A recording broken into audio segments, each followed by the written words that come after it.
My name is Dr. Eliana Ramirez. I am the director for the CARE TA Center, and I'm thrilled to welcome you to our Crisis Now Mobile Crisis Outreach Team's presentation with Mr. Jamie Seller, who's the Chief Strategy Officer of RI International. As with everything, we start off with a disclaimer. What is about to be shared here does not necessarily represent the opinions of our funders, the Department of Healthcare Services, nor the Center for Applied Research Solutions, which is the agency that I work from, otherwise known as CARS.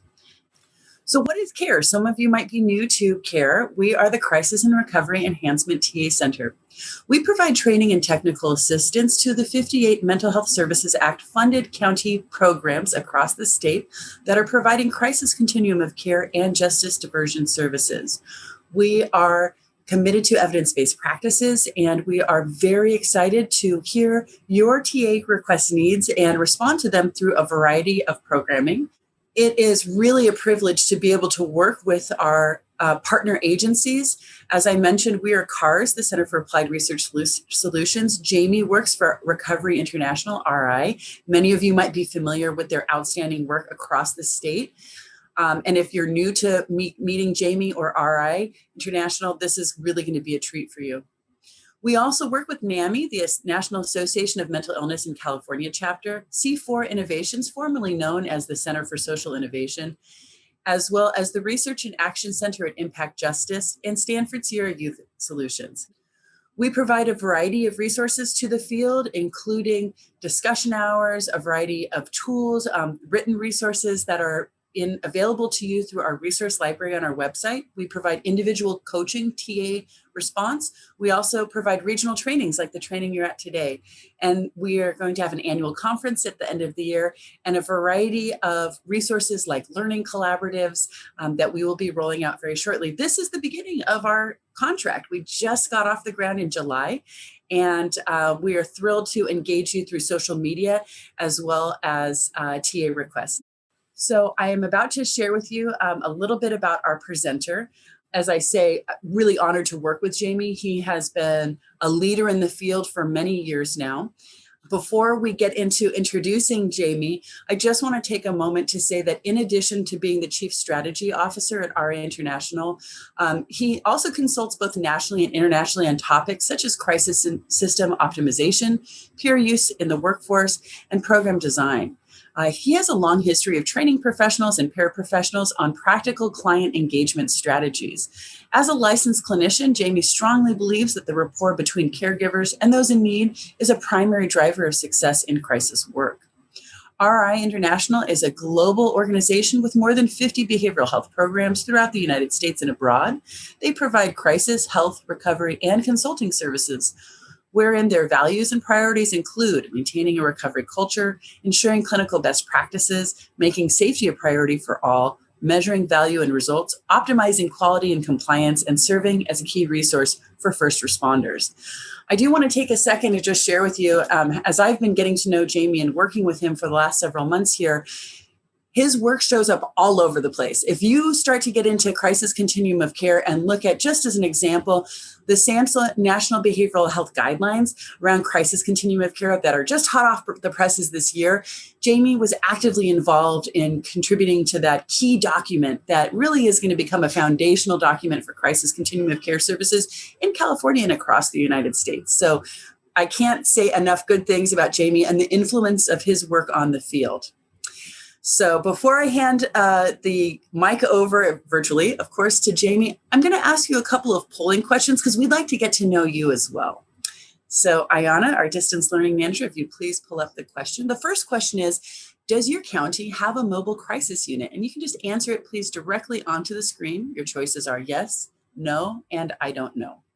Okay, so 78% of you say that you do have a crisis unit. 4% are not sure, and 19% say no. Okay, thank you. The next question is, how would you describe your level of knowledge about mobile crisis units? You might choose, I have no knowledge, I have some knowledge, or I have a high level of knowledge. So 6% say I have no knowledge, 61% say I have some knowledge, 33% say that they have a high level of knowledge. Outstanding, thank you.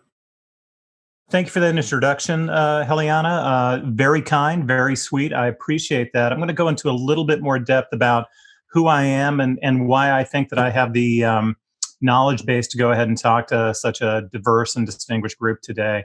So my name is Jamie Seller. I'm the Chief Strategy Officer at RI International. By training, I'm a licensed professional counselor.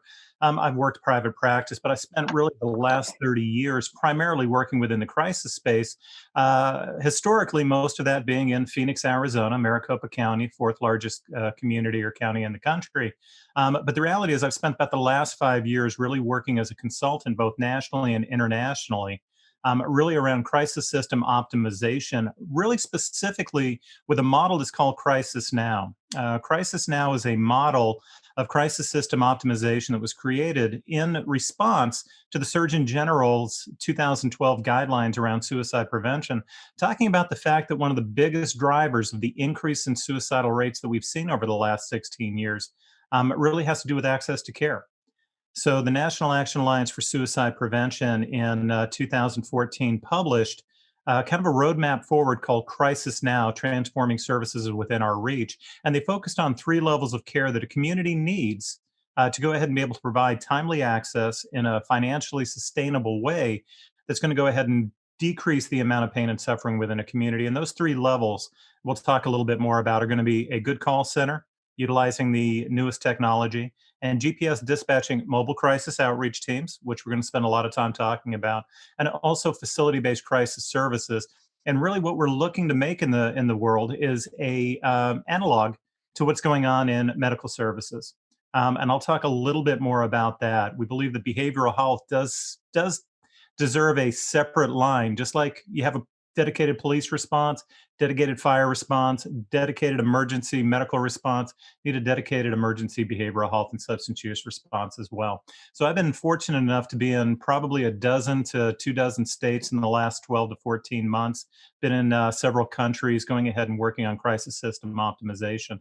So really at RI, when we talk about me being the chief strategy officer, I'm doing a lot of consulting, a little bit of business development, but really what I'm able to do is get into a lot of programs and see what's working nationally.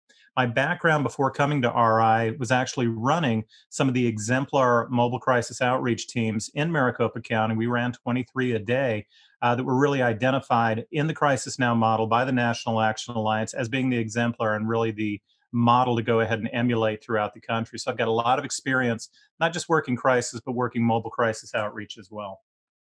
So I want to go ahead and I want to start today by talking a little bit about what mobile crisis outreach teams are. And I saw in the polling that most of your communities have a mobile response. The reality is they're probably variety or very difficult or very different in what their response is.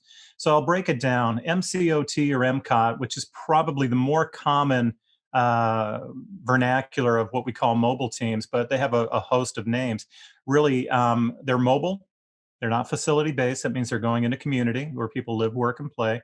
They're crisis, which means it's unplanned, really a firehouse model. It's not scheduled. Crisis doesn't have a schedule, but they are going to get a call. They're going to go into community and see what they can do. It's outreach, mobile crisis outreach team. They'll come to you, and it is a team. And a lot of times we talk about teams being program versus unit. This could be both. If you have mobile crisis outreach teams, you have a program of mobile crisis outreach, but you also have individual teams working within that system. So the reality is all of us have something generally that's doing this. We've all got some kind of mobile response, whether that's a peer support program, whether that's some kind of outreach crisis, or not crisis, maybe case management. We mostly are going to have some kind of mobile team. We're going to have some crisis response. We will do some outreach, and we certainly have programmings. The problem is, if I take a look at the three levels of care within the Crisis Now model, call center, mobile crisis outreach teams, and facility-based, the widest variety we tend to see is with the mobile crisis response. So I'm going to talk about how it fits in with SAMHSA's national guidelines. And as Heliana mentioned earlier, RI was a lead agency in the writing of those guidelines, which really kind of outlines what the federal government's response to behavioral health crisis is, with a lot of input around how mobile crisis outreach teams should respond. So I'm going to talk about that. So nationally, how these teams work is still poorly defined. If you're mobile, you can call yourself a mobile crisis outreach team. If you go to different facilities and do support in there, you're still mobile. You might still call yourself an MCOT team. It's currently evolving, but what I'm going to talk about today is what system tends to work best for communities in decreasing the crisis that you have in the community, but also in a financially sustainable way. So let's talk a little bit about common models. So when we talk about crisis, when I say mobile crisis outreach teams, probably the largest definition in there that is unoperationalized is going to be crisis. What is a crisis? Every community has crisis programming. That might be crisis residential, it might be crisis walk-in. Really, we wanted to create a definition through the SAMHSA guidelines that crisis is somebody who needs an emergency response anytime, anywhere, and any person. So really what it is, it's a first responder mentality that says this is a case that needs to be taken today. We know that crisis is a time limited event. And by that, what I mean is people aren't in crisis usually for 30 or 40 days. We will see programs out there that say that they are crisis residential treatment, for example. But after, 2, 3, 5, 8 days within that residential program, is it truly crisis or is it more residential? When we talk about crisis response in mobile teams, we're talking about an emergent firehouse model, police unit model. The call comes in, somebody's in trouble in the community, and we're starting to go. Most communities have a response that is slightly different. One of the more common responses that we tend to see is going to be what we would call hospital rapid response. But hospital rapid response, a good program, absolutely needed, but people have then hit the emergency department in a behavioral health crisis. Emergency departments are ill-equipped to sometimes handle behavioral health. It's not really what they're trained for. It's not what they like to go ahead and do. You go into any emergency department in the country right now, and there's probably 1 or 2 people there with a primary behavioral health issue. What hospital rapid response programs do is they go into the hospital and provide a level of care assessment to go ahead and extend the clinical team in the emergency department and try to provide a behavioral health response to someone in a behavioral health need. But really what they're doing is they're doing an assess and refer model. So they're going in, they're utilizing their skill set, they're providing an assessment, they're making a recommendation for the emergency department as to where this person should go. And what we do tend to find is those programs do a pretty good job of helping people return back into community when their symptoms do not require escalation to a higher level of care like an inpatient psychiatric hospital. So what we tend to see numbers wise in general across the country is when somebody shows up in an emergency department with a behavioral health crisis and they're assessed by the hospital social worker and the physician who's in charge, about 70% of the time, the recommendation is for that person to go to an inpatient psychiatric hospital. Highest level of care, most expensive level of care. And we know that most of these hospitals are going to have an average length of stay of anywhere between about 7 and 11 days. So it's high cost, very intrusive, very intensive care. What's interesting is when we have a hospital rapid response program where we have behavioral health clinicians specifically trained in crisis management, risk assessment, go into the community or go into the emergency departments and start to assess, we see that that number that gets referred to inpatient usually is under 50%. Oftentimes, it's going to average and aggregate out about 30%. So we can see that if I've got 100 people going into an emergency department, and we have a hospital rapid response unit going in there to support the physicians and the social workers there, more than half of those people are going to be going home. Without that, only about a third of those people are going to be going home. So we can see immediately from a financial impact that it's going to be less expensive for the system as a whole to have hospital rapid response. Definitely some benefit in the community. The difficulty is that once somebody's already hit the emergency department, the clock starts ticking, costs start going up. We know an average behavioral health case costs about $1,233 within the emergency department. And really what we've done is we've started to take beds and resources away from people with primary medical issues. And especially in today's age with COVID, we certainly don't want to go ahead and start to do that. So in the model that we're going to talk about today in relation to mobile crisis, we're going to try to go ahead and intervene in the streets where people live, work, and play to avoid them hitting the emergency department. Now, as I travel across the country doing consulting, we have programs that are similar to hospital rapid response that are doing the same things in jails. Police are dropping people off in jails on misdemeanor charges, criminal nuisance, drunken disorderly, public intoxication, shoplifting, trespassing. And once they get there, they realize it's a behavioral health issue. And then communities are going in and providing assessment and a little bit of support. But once again, when somebody has hit a system that is non-behavioral health to support them during their behavioral health crisis, the system's got some breakdowns, both financially as well as care-wise. So, in addition to the hospital rapid response programs that are out there that some folks are going to call mobile MCOT, mobile crisis outreach teams, we've got an awful lot. And probably the primary mode right now across the country is going to be what's called a co-responder model. So, if we take a look at how calls now are coming into the community of people in crisis, generally there's a few different ways. People can call crisis outreach or can call crisis call centers and go ahead and get support, but primarily they're calling 911.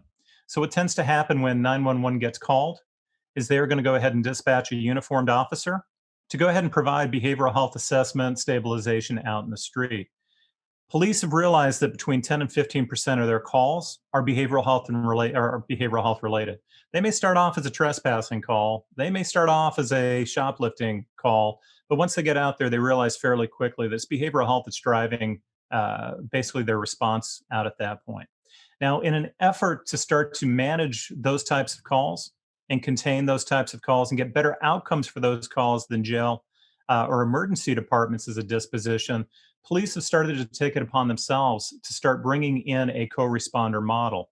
At the very core, a co-responder model is one where you have a police officer and a clinician in a car, usually 8 hours a day, various hours. Some larger municipalities will have this service 24/7. Others will only have it 8 hours a day, 5 days a week. And what we tend to see is that there's some good outcomes. When these units are going out in the field, they might have a 50% response rate that they're able to go ahead and return people into community, which means that they're decreasing the amount of people in jail. They're decreasing the amount of people that are going to the emergency department. Absolutely a tremendous outcome. What we also tend to know is that when we put a social worker or a clinician in a car with an officer, what the research tends to show is that on some level, the officer starts thinking a little bit more like a clinician, a little bit more like a social worker, and a little bit less with some of the black and white thinking that some officers have when they're out there looking for a disposition. So overall, there's some good benefits from that. There is a model that's out there that is really kind of a hybrid between the model that we're going to talk about and kind of that co-responder model that's in there, and it's called CAHOOTS. I do want to go ahead and present a little bit on that. CAHOOTS stands for Crisis Assistance Helping Out in the Streets.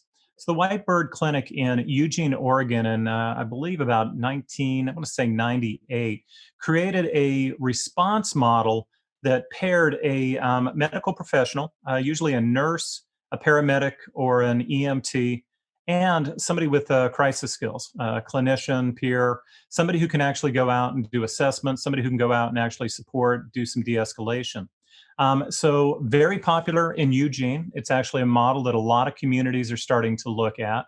And really what they do is whatever it takes to go ahead and support somebody and keep them out of the judicial system and keep them out of the emergency departments. The fact that they've got a medical component with it as well means that they can actually avoid some of the issues that may drive somebody to the emergency department on a medical situation as well. So I think it's a very strong program. Now, so in Eugene, for example, this program is funded by the Eugene Police Department. The Eugene Police Department anticipates or is projected that every time an officer goes into the field and responds to a call, it costs about $800 for a behavioral health call. By putting a EMT or a nurse or a paramedic in with a clinician, it's definitely much cheaper.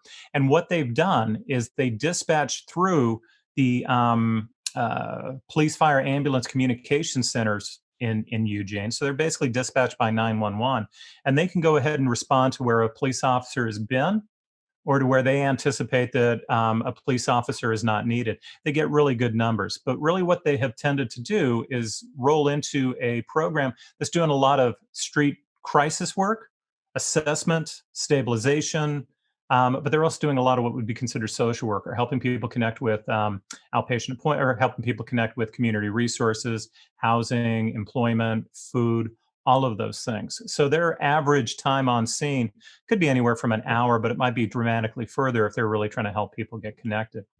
The model that we look at with Crisis Now and by the federal government is a model that we could probably call street triage. It's a little bit different. I'm going to go through it at its core, but it is going to be a model that is not responding to hospitals or jails. It will respond to schools, but it really is a street triage model, which means we're going out to where people live, work, and play. These are going to be a two-person team, and the goal is going to be to stabilize somebody in community and allow them to remain in community as opposed to go to a higher level of care. It's going to be a little bit different than the Cahoots model in that it is going to be separated from law enforcement. It's not going to be dispatched through 911. It's going to be dispatched through a crisis call center that can go ahead and triage those. Some of the outcomes that they're looking for, the time they spend on scene is going to be different. But one of the things that's most unique between the co-responder and the model we're going to talk about is the reimbursement structure. So if I take a look at the Cahoots model, very strong model, it is funded in Eugene by the Eugene Police Department. RI actually runs a Cahoots-based model in Olympia, Washington. It's funded by the Olympia PD. The model we're going to talk about today should be funded through county, but also should be funded through Medi-Cal because the types of services provided are Medicaid reimbursable. So you've got to provide them at a level that makes it sustainable by getting the state to go ahead and be able to cover the majority of the costs associated with a mobile response. If not, a lot of communities don't find that it's sustainable to go ahead and move through. So let's talk a little bit about how it fits into the Crisis Now model. So when I talked about the Crisis Now model, the one that is endorsed by the National Association of State Mental Health Program Directors, the model that is basically informing the federal response through the national guidelines for behavioral health crisis care, the one that was created through the service task or the crisis service task force of the National Action Alliance, endorsed by CIT International, really focuses on call centers, mobile teams, and facilities. And how those fit into your overall system are going to be, you've got prevention. If the outpatient prevention system can't maintain somebody, the first contact, first entry point into the system should be a call center, telephonic. If the telephone or if the call center can't stabilize somebody, they should go to a mobile crisis outreach team the overwhelming majority of times as opposed to contacting law enforcement.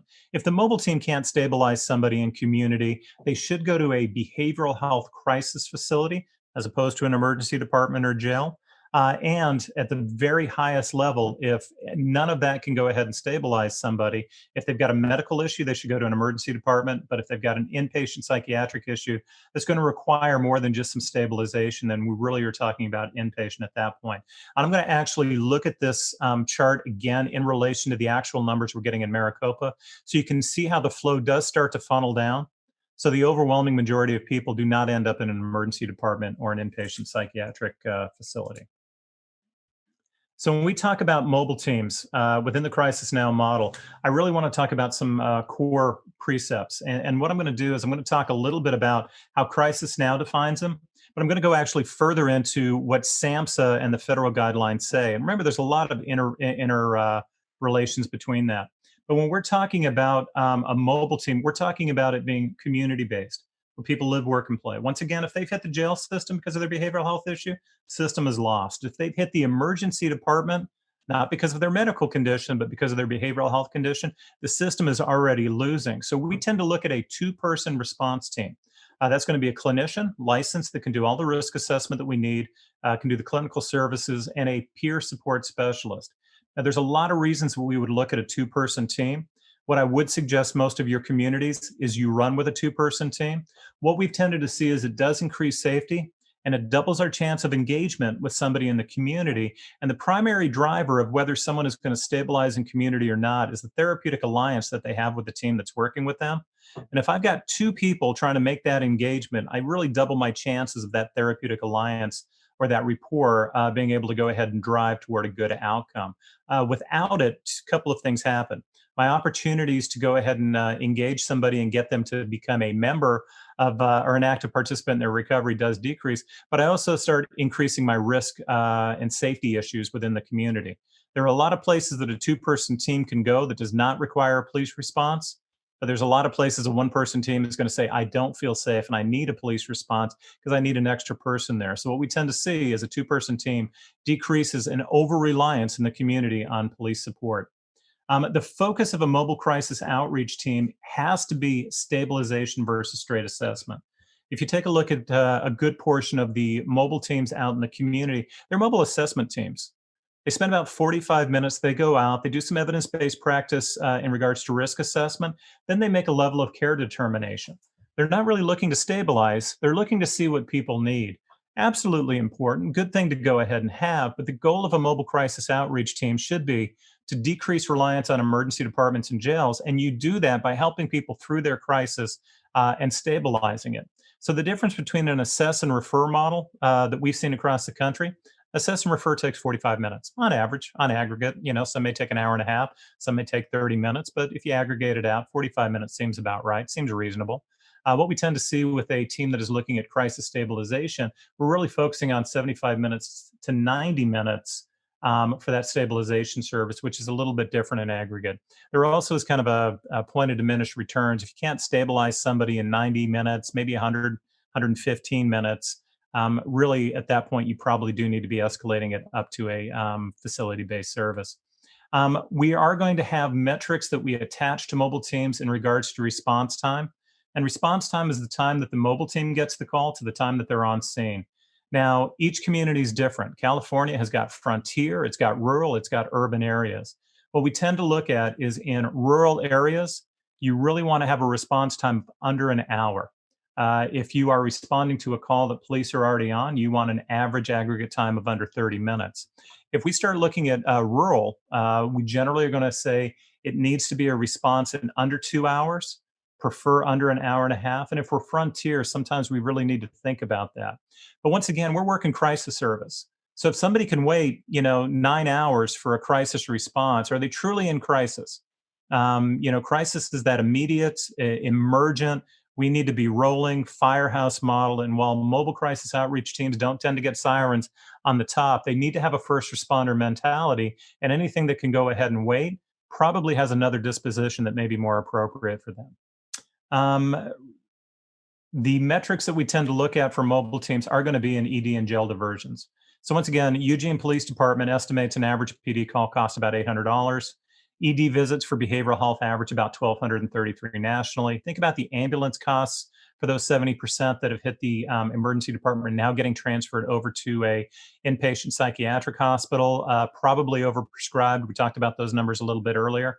And just think that inpatient care can be from $800 to $1,900 per day. I did consulting a year and a half ago in Connecticut, and their Medicaid posted rate for an inpatient day is $1,900. It seems to be incredible, but that's what it is. The other core tenet that we tend to look at with the Crisis Now model is we want somebody who is doing the dispatch that is working at the call center. There's a lot of opportunity for call centers to help people stabilize on the phone. We'll talk a little bit more about that. But within the Crisis Now model, we want the mobile teams to actually coordinate with the call center as opposed to being their own dispatcher. One, that gives a second layer of triage as to who they need to go out to, gives a second level of accountability, but it also then provides some oversight, what we would call air traffic control model, into what's going on in the community, how the community is starting to flow.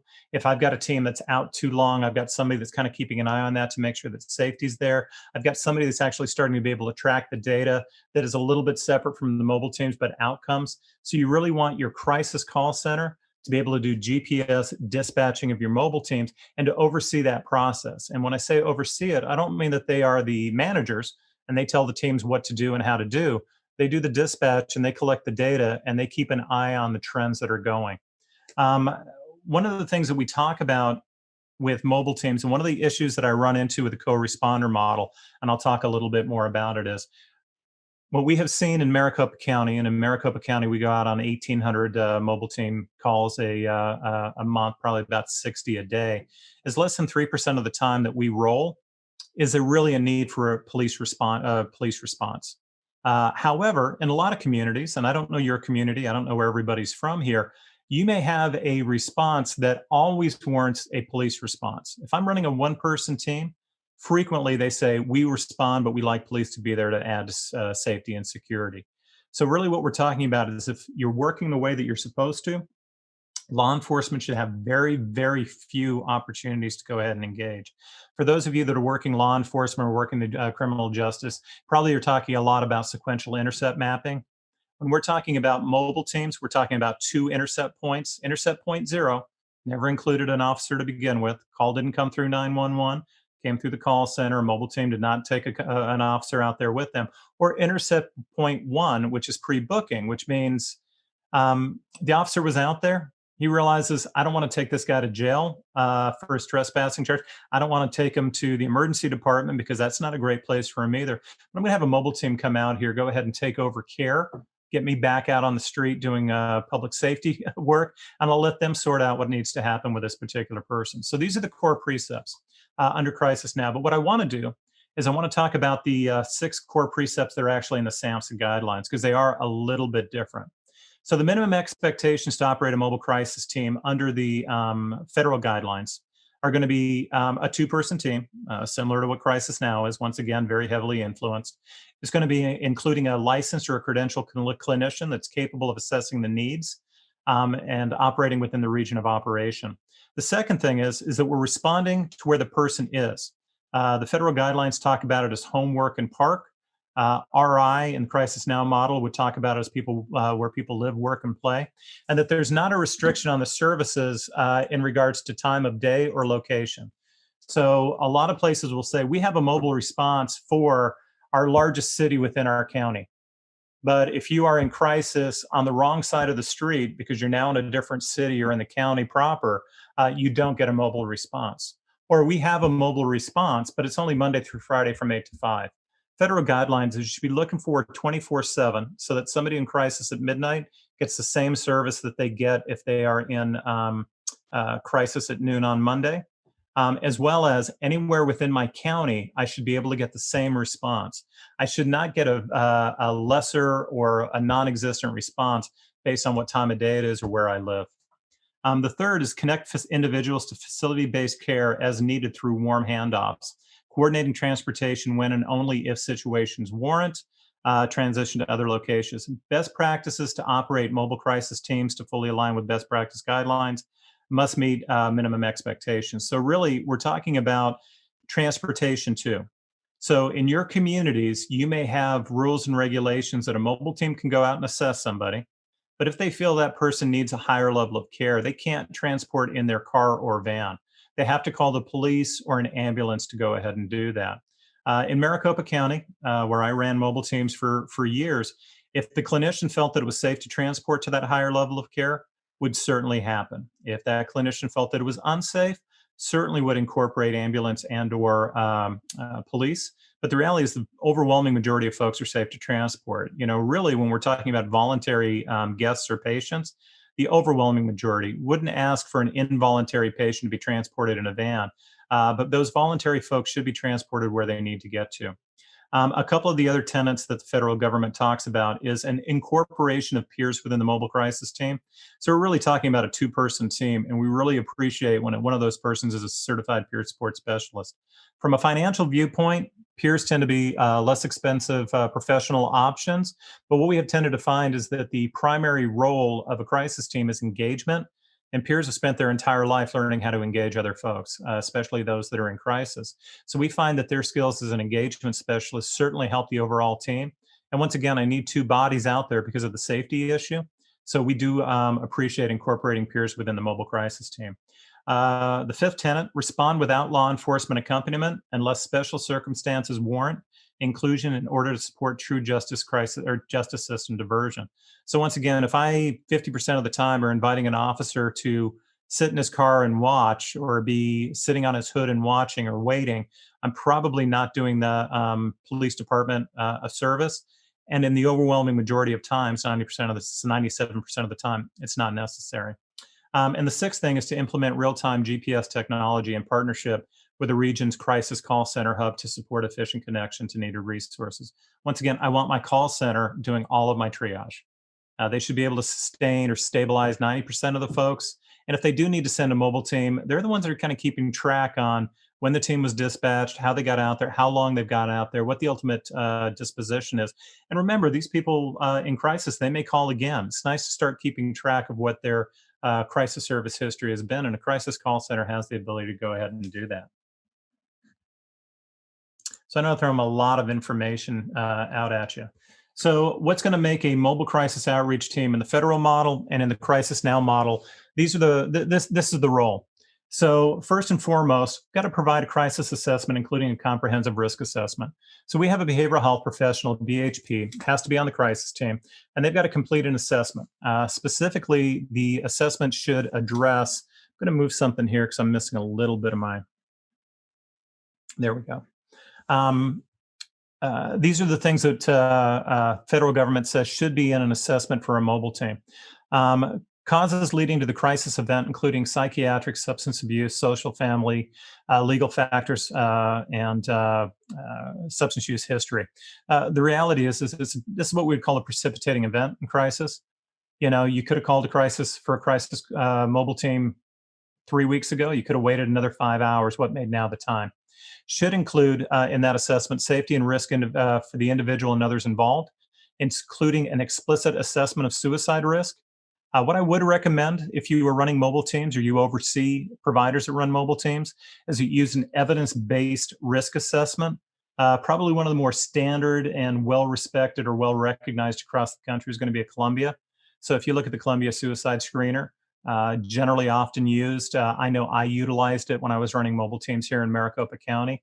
It gives you just an extra added layer of protection. It also gives you a starting point for the clinician to go ahead and start assessing risk.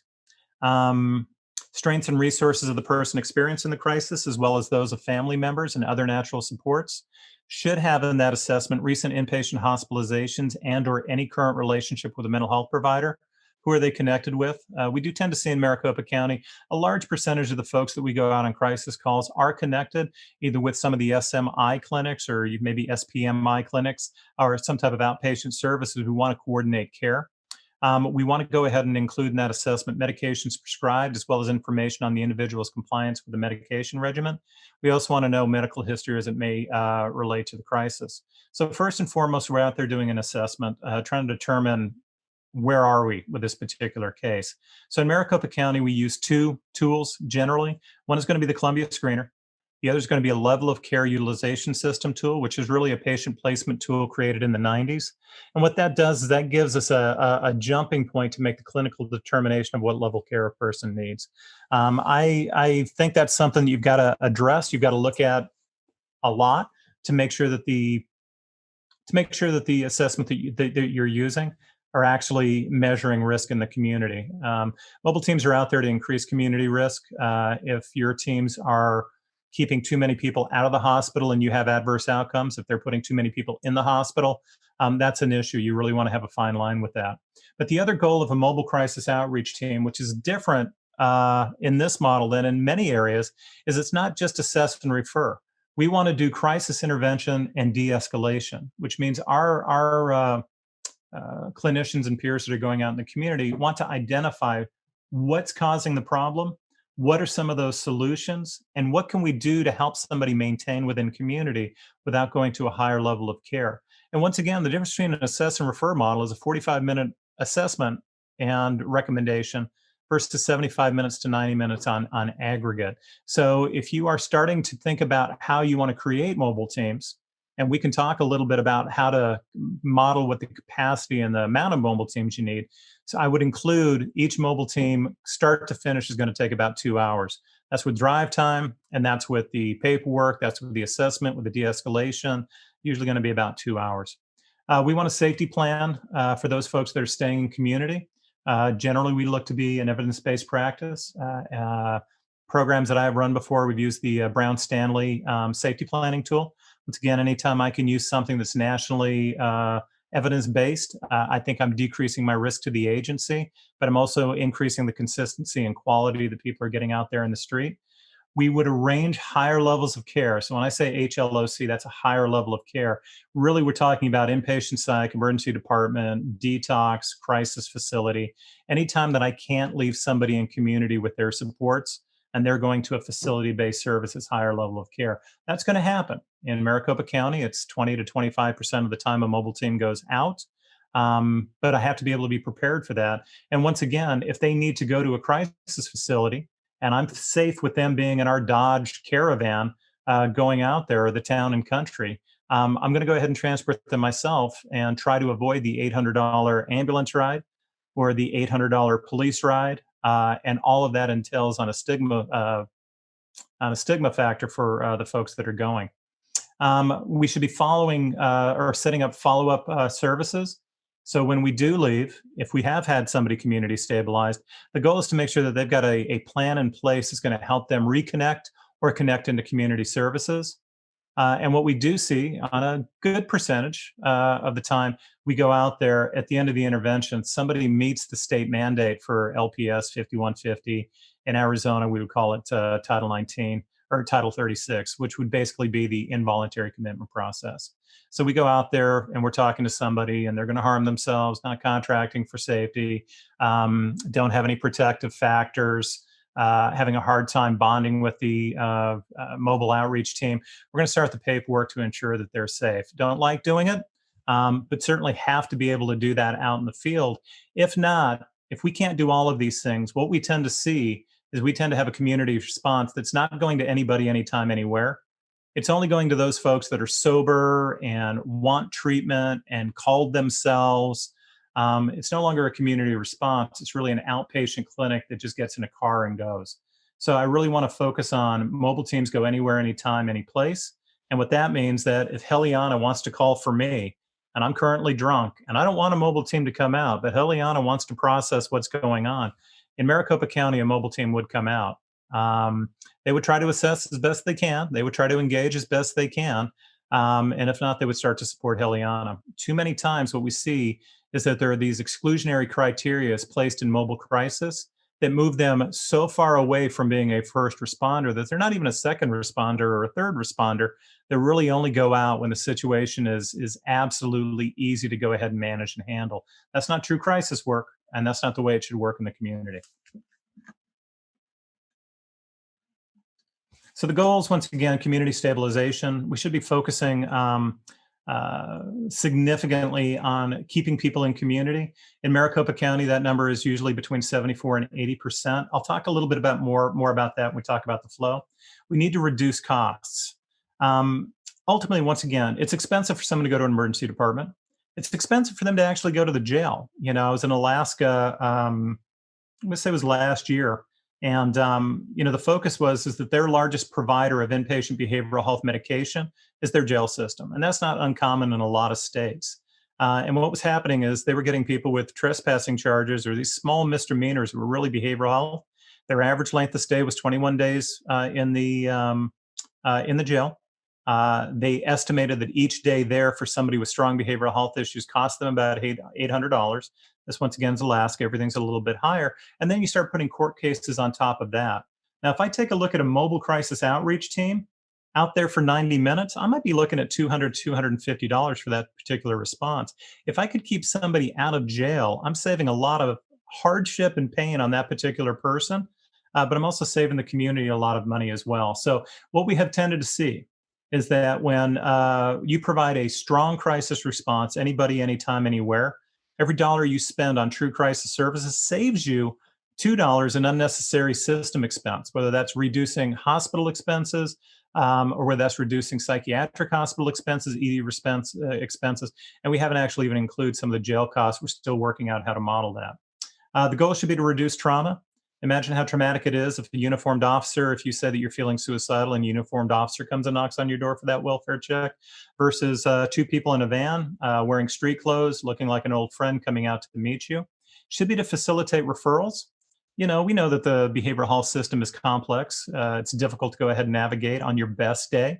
Imagine on your worst day trying to navigate that system. So as an entry point, the call center should be your number one entry point. But if that's not enough, that mobile crisis outreach team should be that second level of entry that can help people connect to the right services at the right time to ensure they get into recovery. Really, it does remove barriers to seeking mental health crisis care. If I don't know what to do and I call my call center here in Maricopa County, they're going to sort it out for me. And if they can't, 2 people are going to come to my house and sort it out. I've got a good opportunity of being able to get into the system. And once again, the goal really is collaboration between all levels of care. We want to collaborate with the EDs. We want to collaborate with law enforcement. We want to collaborate with the outpatient clinics. We want to collaborate with the hospitals so that we have a true system of care, not a ton of silos. And what we tend to find is that our mobile team responders are touching every discipline. They're touching every type of agency that's out there, and really are kind of that go-between to go ahead and ensure collaboration between the entire system. So the process, how it's going to work within the Crisis Now system, and this is a system that's working in multiple states. The 2 states that I really want to focus on how this is working and how well this is working is Georgia and Arizona. So Georgia and Arizona are pretty far along in how they manage their crisis system as a network. So it's not really siloed. Everything is fully integrated. So I'm going to talk heavily about Maricopa County. It is seen as an exemplar in the Crisis Now model, Georgia as well, but I've worked in the Maricopa system, so I can do a deep dive. So the process that happens with Maricopa County is a call is going to come into 911 and maybe get transferred over to our call center. It's going to come into our call center directly. And what will happen is that call center then will start to triage. They'll start to ask questions. They'll start to assess. They'll start to determine. And if they feel that they don't have a good option or opportunity to help somebody stabilize on the phone and stay in community, their first level of response is going to go ahead and be to mobilize a crisis team. Now, the crisis teams in Maricopa County are operated by 2 providers, and it's a different provider that's operating the call center, but they work seamlessly. So the call center is going to take a call, and they're going to dispatch a mobile crisis outreach team, and they don't do it through a phone call. Mobile teams may be out in the field already, maybe tough to get a hold of. They're going to go ahead and push technology so that it pops up on the screen for the mobile team that is closest and available to that particular crisis. So all the mobile teams in Maricopa County are in vans. We run 23 of them a day. Each van has GPS. The call center knows where every van is. If they're on a call, they know how long that call has been going on for. So they can start to prioritize. So Maricopa County is 9,600 square miles, 4.4 million people. So that's a lot of miles. It's a lot of urban area. It's a lot of time to get from A to B, especially during traffic jams. But the crisis call center can triage all of that so that the average response time is about 35 minutes. But it's really valve managing that particular situation. But what they're looking for is can we safely send a mobile team out? 97% of the time we can. Is this somebody that they're going out that is dangerous to others, or are they scary to others? DTO, STO, or are they just what's happening? What we then do is we have that 2-person respond that goes out. Typically, more often than not, it's going to be a master's level clinician and either a paraprofessional, and it'll be a paraprofessional, either a certified peer support specialist or a behavioral health tech. Arizona does have a lot of certified peer support specialists, definitely more per 100,000 population than California, although California is starting to make some of those strides. So what we do recommend is if you can't get a peer because of workforce development issues, that bachelor's level BHT certainly can be a good response as well. So on-scene assessment and risk, level of care determination and transport's what happens. And for those folks that are staying as coordination and referrals. So really the goal is to keep people in community. What's it going to take to keep them in community? I need to assess, I need to be able to refer, I need to be able to do my safety plans, and I need to do some form of follow-up down the road as well. So I want to talk a little bit about how we interact with law enforcement. So in Maricopa County, while our teams are going out about 1,800 times a month, probably about 60 times a day, what we do tend to see is that there is a lot of interaction with law enforcement. And law enforcement interaction can happen 2 ways in Maricopa County. One is they can call us to go and relieve them in the field. So if they go out on a case, it's trespassing, and they say, they want to take this guy to jail, can't really talk him into the back of my car, don't see a reason to put him on a hold and take him someplace, shouldn't go to the emergency department, they can call a mobile team to come over and take care. The second thing that can happen is the mobile team may go ahead and call and say, look, there is a public peril situation. I need to go ahead and get a officer out here. What we tend to see is about 15% of the time. So, we're talking anywhere 200 up to 250 times out of those 1,800 calls, police are calling and asking for a mobile team to come out and support them. About 60 times a month, probably about twice a day out of those 60 calls, a mobile team is going to request law enforcement somehow join them on scene. So we do know that there is still heavy interaction between those teams. We definitely want to go ahead and be able to support law enforcement in the field. How we do that is we want to get out to a call that law enforcement calls us on quickly and effectively. We want to be able to provide less than 30 minutes, because what we tend to see is officers do get impatient. They can drop somebody off at the ED or jail maybe in 10 or 15 minutes, and they've got calls stacking up, which increases their anxiety level. They've got things that they've got to get going. When we show up on scene, what we have to do is be able to take a can-do attitude. And by that, what it means is we have to be confident we're able to provide solutions to the problems that the officers have. And once again, we get them off scene as quickly as possible. If an officer has to stay around for 5 or 10 minutes, they're less likely to go ahead and call us again. So we really look to get them off scene within 5 minutes. Average is probably 3. We only call PD when there is a public safety issue. And once again, that's about 3% of the time. Most communities, perhaps your community, has a co-responder model, or every time mobile teams go out, officers need to be there. What we've tended to find is that when I bring an officer into the scene and it is not absolutely necessary, I sometimes increase the anxiety or agitation on the person that I'm trying to serve. There's something about a uniform, something about a gun, something about potentially their history with people with uniforms and guns that sometimes will add heat into a situation. And crisis work, as you know, is decreasing heat consistently. So we only call when necessary about 3% of the time. And we have a really good working relationship with law enforcement as a result. They know that we're not calling for them to quote unquote become security officers. We're calling because we need a police officer. And the relationship we have in Maricopa County with 25 jurisdictions is pretty simple. If we called you, if I'm on my mobile team and I call an officer, the second the officer arrives on the scene, it's their scene. We've asked for police intervention. We're saying this is a police, we needed a police response, police are there. It's different when they call us. When they call us and we arrive on scene, it's now our scene. You've called for a behavioral health response. We're the behavioral health professionals. It is our response. And that's part of the covenant that we have with them, that we will only call you when necessary. You call us whenever you want, but whoever calls who, the last person to get there, it's basically their scene. So there's a little bit about the numbers. I won't go back further into it, but do know that if you don't have good working relationships with your police in the field, you're not maximizing the potential of your mobile teams. You're not maximizing that promise. Jamie, before you go on, we've got 2 questions for Rachel that are immediately relevant. The Okay. first question is, Rachel is wondering, the numbers that you shared, are they based on adult, youth, or a combination of adult and youth crisis calls? That's the first question. The second question is, how long did it take to get buy-in from law enforcement so they included your crisis team for these calls? So first question is yes, it is combined. So Maricopa County, 4.4 million people. About a third of the calls during the school season sessions, about a third of the calls we get actually are related to child and adolescent. When school's out, summer and winter break, that number goes down actually fairly dramatically. But when I talk about those overall numbers, it is both child, adolescent, adult, geriatric. It's everybody in that system. So buy-in is a. So I'm going to assume that I've got some officers on the line right now, and I'm going to talk a little bit about officers. In Maricopa County, we do a program called Cop Culture 101. Cop Culture 101 is almost the other side of the coin to CIT. So CIT, as you know, is training for officers in systems and how to interact with people with mental health issues. But it's not a training per se for them to become clinicians. It's for them to understand how to work within the behavioral health system.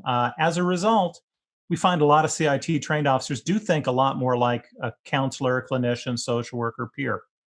What we realized in Maricopa County a decade ago is that most clinicians have no idea how to think like an officer.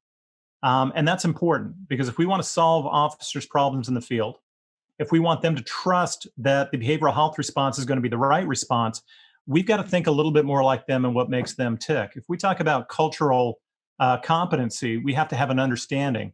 But we've never really spent a lot of time trying to understand how police think. So during Cop Culture 101, when I went through a decade ago, Nick Margiotta, who was a detective with Phoenix PD, ran the CIT liaison program, started by holding up, I think it was, I don't think it was a DSM-3 R, I think it was a DSM-4, but it could have been 3. And he started reading PTSD. And he started talking about, the black and white thinking that tends to happen. He talked about the difference between a first-year cop and a second-year cop. And that second-year cop starts to think in black and white terms. You're a good guy, you're a bad guy. You're a victim, you're a perpetrator. You're right, you're wrong. You always help me or you never help me. And really what we start to understand at that point is that officers in the field, they need a disposition quickly. They've got calls that are stacking up. They have got problems that they need to solve. And frequently they will look for a fast disposition, maybe not the one that they absolutely want, but they need it to be fast. So when we start to think about how police think, how they respond, what their needs in the field are, we start to adjust our system to match that up. So there's a couple of things that we do. Facility-wise, we never say no to an officer. They could bring in anybody. They could bring in somebody who absolutely doesn't belong there.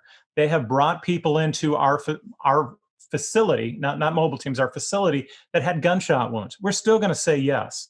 Because I know if I tell an officer no Tuesday at 2:00 in the morning, that black and white thinking is going to be, you always say no, they're not going to come again. I need them coming every time. How it responds to us in mobile teams.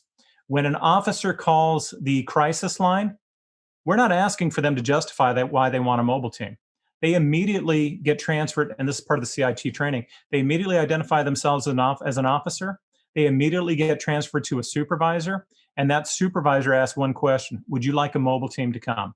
And if the officer says yes, we start rolling that team before any other question happens. Now, they may stay on the line with that officer to gather a little bit more information, but that team has basically been dispatched within 15 seconds of that call coming in, because once again, we need to be responsive. So the question really is, how long does that process take? It takes a while to develop trust.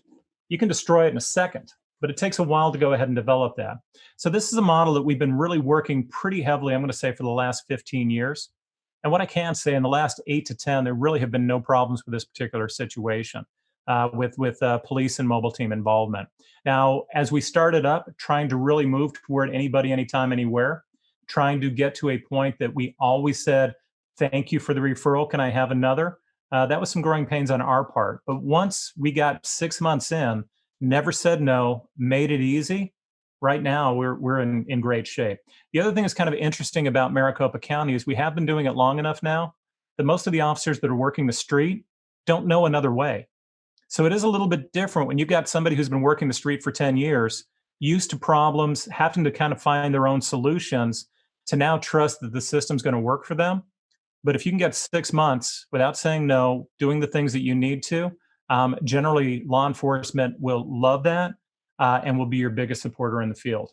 How I leverage that as a behavior or as a business development guy is if I'm trying to move into a community and I'm catching resistance from the legacy providers or the funders, I basically have Phoenix PD, Sabrina Taylor, who's a new CIT liaison, have a conversation with their police department. And once the police department believes, based on talking to another cop, a sergeant, that this system actually works, they are our biggest proponents, and it helps us get through a lot of the issues of coming into a new community. So 6 months, if you're doing it right. If you're not doing it right, it could take a lot longer. That's why it's really important to really have that. We will always take your call. We will always send a team. We will make it easy as possible. So that collaboration is important. No matter what you do, law enforcement is always going to be responding to behavioral health calls because they don't always come up as behavioral health calls.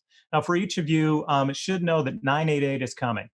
RI International, the agency I work for, was fairly instrumental in getting legislation passed to support 988 as an analog to 911. So if I'm in a behavioral health crisis, I call 988 and I run down that system. Once again, intercept zero, trying to divert away from 911, which may have a law enforcement response. So I do think that there is going to be more separation between law enforcement and behavioral health as that system comes on.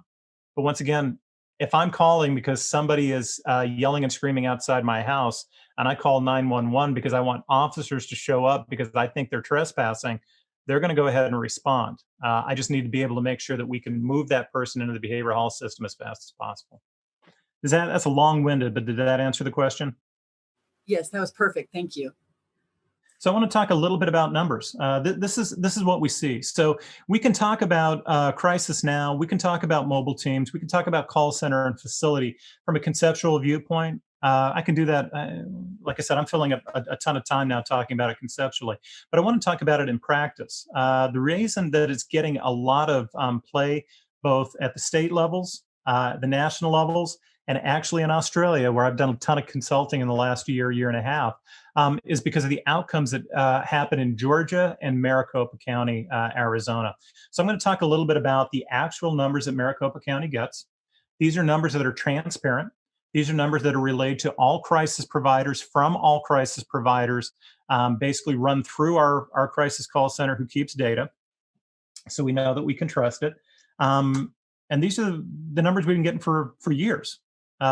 Transparent, public knowledge. Our crisis call center, 4.4 million people, gets about 20,000 crisis calls a month. Less than 10% of those require a mobile dispatch. That means 90% are community stabilized. Somebody may be having an anxiety attack. They may think they need to go to the emergency department. They start talking with somebody on the phone, very quickly realize that it's not a heart attack, process through, they're able to remain in community with some supports, some referrals, some warm handoffs, and so forth. About 90% of the calls that come in are going to fall under a category that in 12 to 15 minutes, that person that takes the call is going to go ahead and be able to get off the phone with that person, feeling that they've been taken care of. 10% of the time, maybe 8% of the time, they feel they can't. I spent 15 minutes, I'm spending 30 minutes on the phone. I don't feel good about this. Now, historically, and a lot of call centers would then call police to go do a welfare check. In Maricopa County, we've got mobile teams. It's a better response than police, 97% of the time. Mobile teams get dispatched. Now, when they get dispatched, I'm going to say in the last year, it's been about 80% of the time they're able to help somebody remain in community. What I'm going to say is 5 years ago when I was running these types of programs, we were 74 to 75%. What we generally tend to see is our outcomes improve about 1% a year. And I think that there's a reason for that. One is our teams are becoming more veteran, a little bit better at what they do. And 1% change a year seems pretty good. That one person out of 100 that I can engage or I can find an anchor and start working with. But also what helps with that too sometimes is the inclusion of better outpatient options.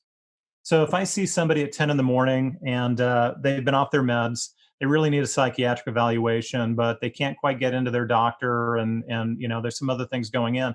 If I can support them getting an outpatient appointment with their doctor, getting back connected with their treatment team at 3 o'clock that afternoon, I might be able to leave that person in community or feel better than having to escalate them to a facility so they can go ahead and see a psychiatrist. So as the system starts to improve, your outcomes tend to improve.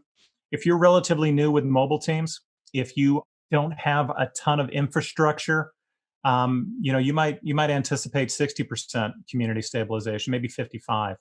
And once again, when I say 55 or 60, that's I'll see anybody, anytime, anywhere. Not just those people that call saying, "Will you come see me?" Not just those people that are sober. Not just those people that don't seem real agitated on the phone. Not just those people that haven't called before. But I'll go see anybody, anytime, anywhere. I think 55 to 60 would be a good benchmark. And think maybe 5, 10 years down the road, maybe we hit 70 or 75, depending on other situations going in. So what happens with that 20 to 25% of the people that can't be stabilized with a mobile team? Well, they should be doing the transportation to a facility-based crisis center. It should be very rare that they're taking somebody to an emergency department, very rare.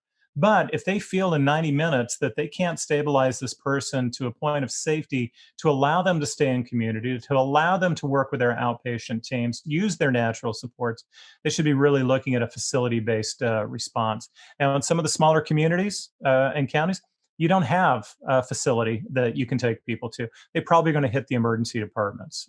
Within the True Crisis system, Crisis Now system, you definitely want a facility-based response that acts like a psychiatric emergency room.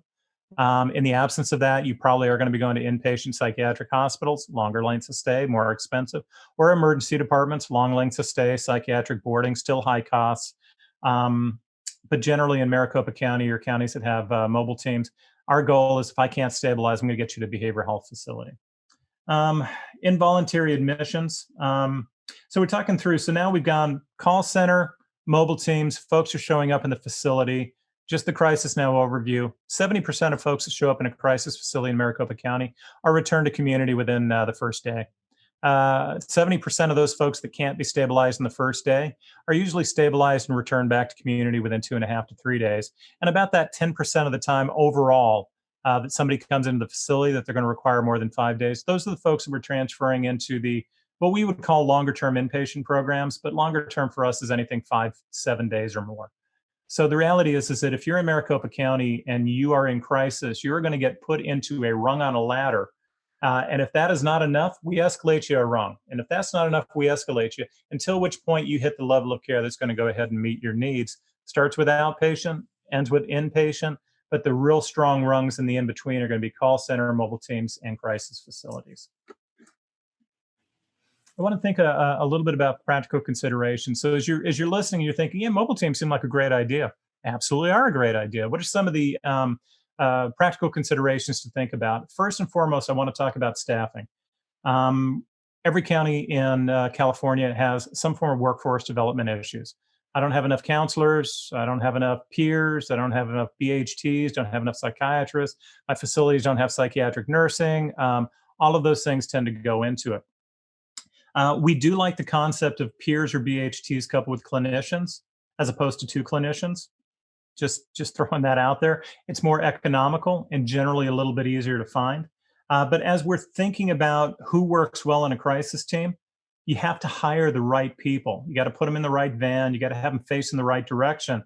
Because what we have seen, I've seen clinicians that have done outpatient work for 5-10 years try to come into crisis and they can't make the shift of gears. The cadence is different.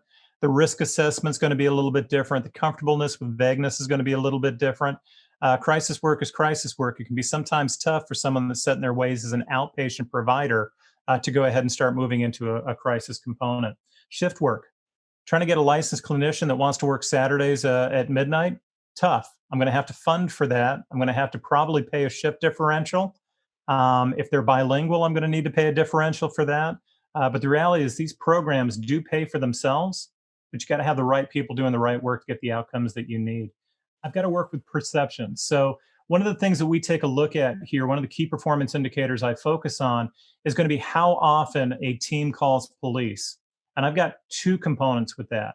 What I have tended to see is about once out of every, I'm going to say 40 calls, probably should involve the police. So I start tracking in aggregate how many times my mobile teams request police. If it's about 1 in 40, that's probably about right. If it's 5 out of every 40 times, they're probably calling too often.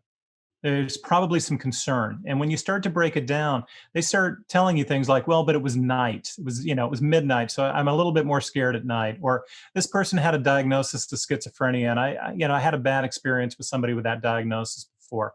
It may be helpful to go ahead and help them process that or find a job that's a little bit, I'm not going to say safer because working mobile teams should be safe, but something maybe isn't a little bit frightening. Conversely, I also want to take a look at those teams that haven't called an officer this month because we get a lot of folks that want to work crisis because they are cowboys and there ain't nothing that's going to scare them. Those are the folks that get hurt. You have to have a healthy fear while you're doing this work. But generally, it's perceptions of your staff. So I've got to get the right people that are able to look at things realistically, like the cadence, like the speed, like the little bit of intensity, don't mind working shifts. And those folks are few and far between.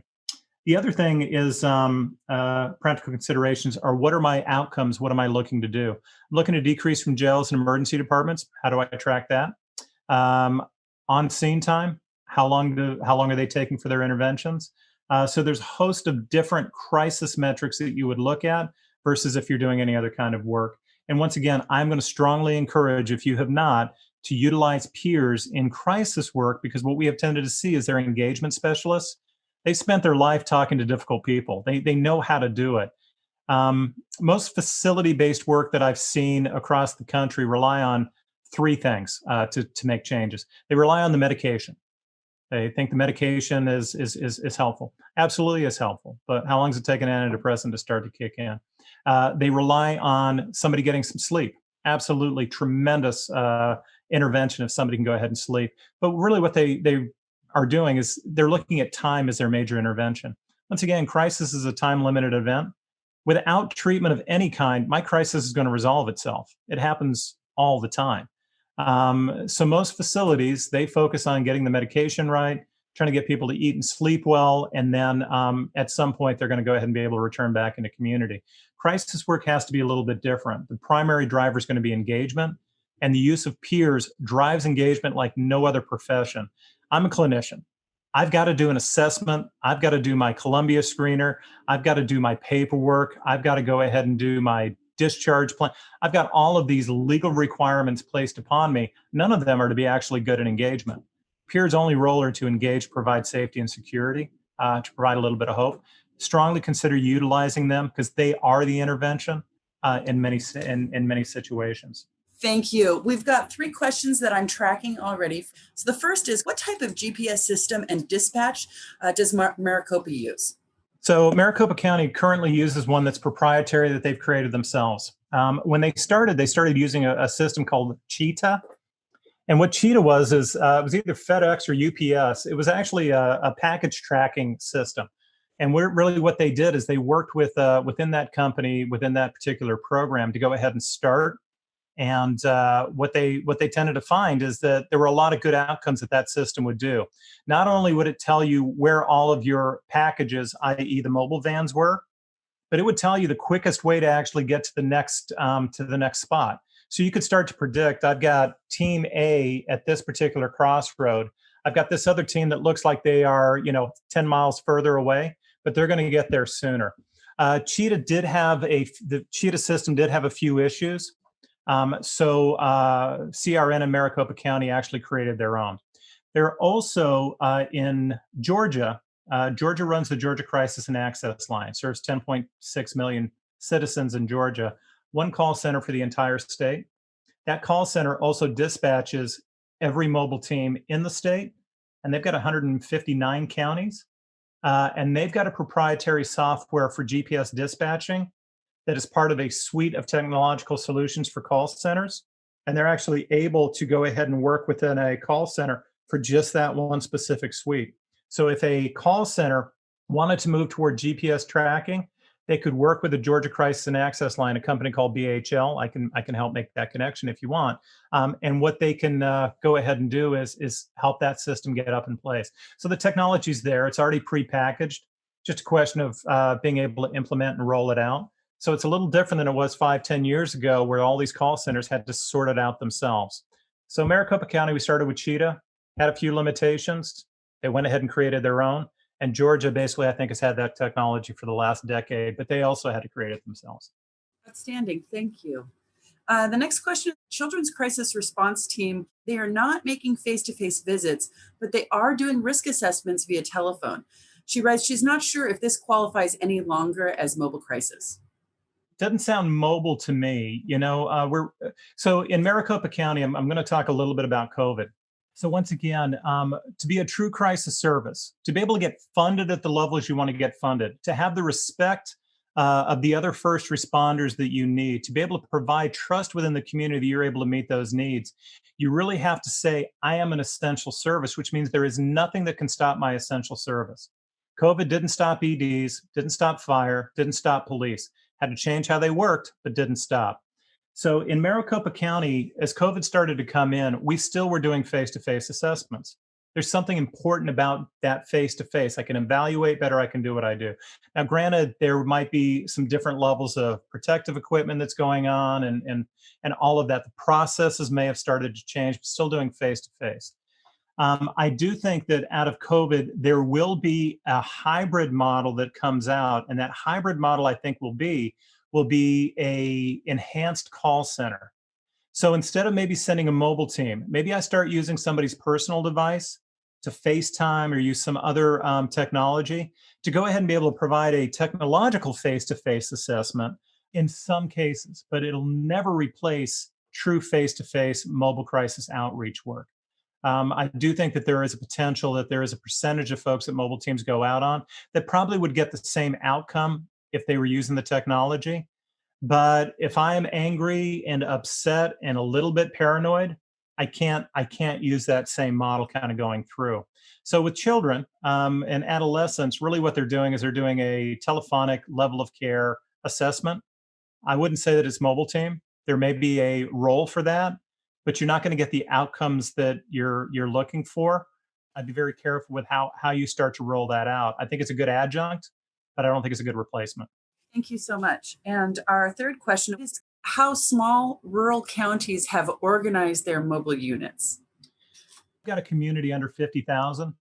If my county's 13,000, 8,000, 27,000, how we start to capacity model is you still could benefit from mobile teams, but you're getting less than 2 calls a day. You might be getting less than 1 call a day, depending on how far away you are from that.